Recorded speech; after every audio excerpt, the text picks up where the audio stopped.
Bom dia pessoal que está assistindo aí o vídeo, ou boa tarde, né? Boa noite, depende do horário que vocês vão estar assistindo aí o vídeo que a gente está fazendo. No meu caso é bom dia mesmo, cedo, hoje está cedo. Hoje vamos falar um pouco sobre um banco de dados no SQL, Not Only SQL, o RefIncDB, que é um dos mais populares bancos de dados não relacionais que a gente tem hoje de opção para a gente utilizar. Primeiramente, a gente vai precisar entender o que é um banco de dados no SQL. No SQL, às vezes interpretado como Not Only SQL, não somente SQL em português, é um termo genérico para uma classe definida de banco de dados não relacionais, que rompe uma longa história de bancos de dados relacionais com propriedades ACID. Esses bancos relacionais a gente está acostumado a trabalhar com eles, o Oracle, o MySQL, SQL Server, entre outros aí, Postgres, tem vários outros exemplos que a gente podia estar citando aqui. A gente também tem vários exemplos de bancos de dados não relacionais, tais como o MongoDB, que eu acho que é o mais famoso deles, que foi também o primeiro que eu tive contato, mas o Redis, Neo4j, React, entre outros, e também o RefIncDB, né, que foi o que a gente escolheu para fazer a talk e o vídeo. A grande motivação para NoSQL é resolver o problema da escalabilidade dos bancos tradicionais. Pode ser muito caro ou complexo escalar um banco de dados SQL. Talvez isso faria com que a aplicação não tivesse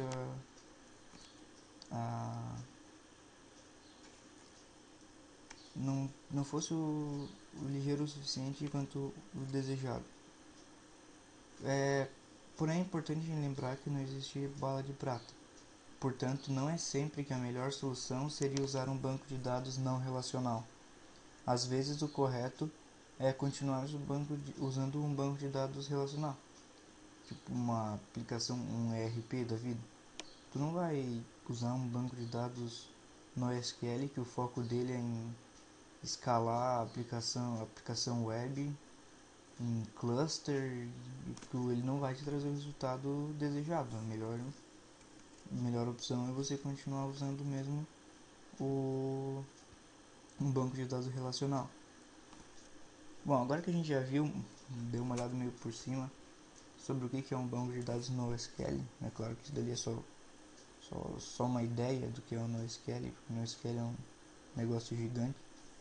Agora a gente vai falar sobre alguns conceitos básicos do RefIncDB, que foi a tecnologia que, como eu já falei, ela nos chamou a atenção para fazer esse vídeo e a gente resolveu estudar um pouco mais sobre ela. Bom, o RefIncDB é o primeiro banco de dados de código aberto escalável construído desde o seu princípio, desde a primeira ideia dos desenvolvedores era ter o foco na web em tempo real. Ele trabalha de uma forma diferente dos bancos de dados tradicionais, expondo uma forma realmente muito excitante de acesso aos dados, pode falar assim. Em vez de a aplicação estar sempre acionando o banco de dados através de uma consulta, sempre que houver alguma alteração, não vai funcionar dessa forma. Funciona que você faz uma busca no banco de dados com os filtros que você quer. A partir daí, sempre que houver alguma alteração no banco de dados naquele range ali, naqueles registros que você selecionou, o banco de dados se encarrega de te informar que aqueles registros foram alterados. Dessa forma, você vai ter sempre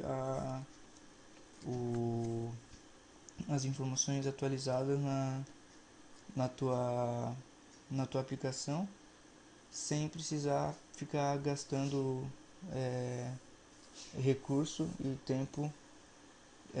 Tempo também é um recurso para ficar fazendo várias buscas no banco de dados. Isso diminui drasticamente o esforço necessário para o funcionamento da aplicação. A arquitetura do RefinkDB permite que o banco de dados possa ser escalado tanto vertical quanto horizontalmente, tornando assim o resultado muito mais eficiente, cumprindo assim com o seu principal objetivo. Aqui, tem várias opções vários cases onde a melhor opção seria usar o RefinkDB, que a principal delas é onde a aplicação deveria funcionar em tempo real, onde o usuário deveria pensar que está acontecendo tudo nesse exato momento. Alguns exemplos são jogos multiplayer, e-commerce, dispositivos conectados através de rede, web colaborativa e aplicativos móveis. Um exemplo aqui, quando um usuário muda a posição de um botão em um aplicativo de design colaborativo, o servidor deve notificar todos os outros usuários que estão trabalhando simultaneamente no projeto, para evitar que não aconteça algum conflito de informações. Todo mundo tem que estar sempre no design colaborativo, todo mundo tem que estar sempre com o design atualizado para não ter outros problemas. Os navegadores já implementam esses casos através de WebSockets, mas a adaptação dos sistemas de banco de dados para tempo real ainda era um desafio. Aí foi que entrou o banco de dados que a gente está conversando agora, que promete solucionar todos os problemas que tínhamos com aplicações em tempo real junto com base de dados. E pelo que a gente testou e viu alguns reviews, ele se comporta muito bem. Como já falei no início do vídeo, é importante deixarmos claro que a tecnologia que estamos escrevendo sobre, ela não é a solução para todos os problemas computacionais da humanidade, tanto que não existe uma solução para todos esses problemas. Cada caso é um caso e deve ser analisado qual a melhor solução para ser tomada. Visto isso, acreditamos que não tenha nenhuma desvantagem no uso do RefinkDB, pois o que ele promete entregar, ele entrega de uma forma excepcional. Realmente é um banco de dados que não deixa a desejar no quesito de manutenção e escalabilidade de aplicações em tempo real. Bom, aqui uns exemplos de quem usa o RefinkDB.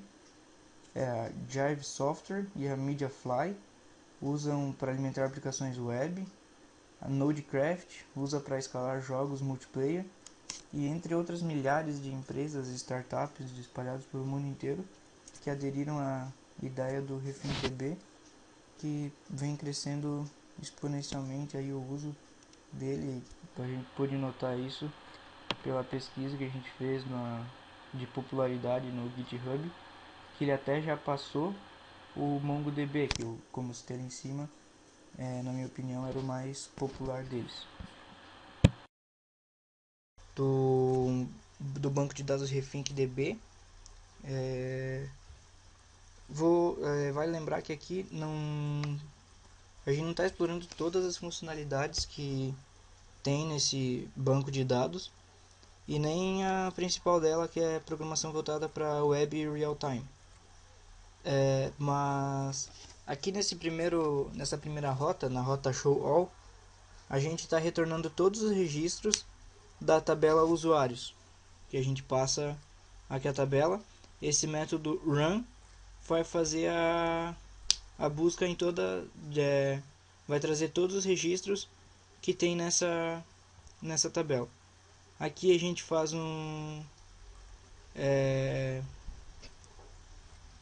mapeia o resultado, a resposta, e printa todos os registros no console.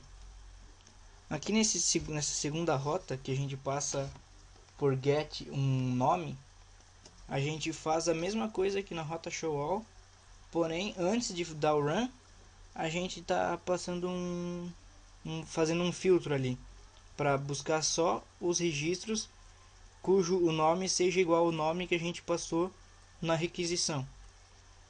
Aí depois ele faz a mesma coisa, ele printando o resultado no console. A gente fez também o método adicionar, que o que ele faz? Ele pega uma table, a table usuários, e dá um insert passando uma estrutura como se fosse mesmo um JSON. E pegando os parâmetros que vieram na requisição pelo método post. A diferença daquele método lá de cima que foi do name, que foi passado como get. E aí dá o run, e quando dá esse run ele vai fazer a inserção, vai efetuar a inserção no banco de dados. Se acontecer um erro, ele vai lançar a exceção. Caso contrário, ele printa a response no console também. A gente fez também o método update, que recebe um nome como parâmetro na requisição. Também recebe pelo método get e não post. E a gente filtra. Primeiro a gente pega os registros da tabela, filtra pelo nome. Aí a gente efetua o update passando a idade desse desse usuário que a gente passou para 55. Aí ao efetuar o método run, ele efetua o cadastro no banco. Aí no callback desse método, a gente verifica se houve algum erro. Se houve, a gente lança exceção. Caso contrário, a gente printa o resultado no console. Bom, é isso daí que a gente tinha para falar sobre o RethinkDB. Ficou um exemplo bem básico, a gente não conseguiu explorar todas as funcionalidades que tem o Rethink, que é um banco de dados muito amplo, mas para quem quiser procurar, se interessou pelo assunto, tem muito assunto na internet, a comunidade é bem ampla, tanto para o Rethink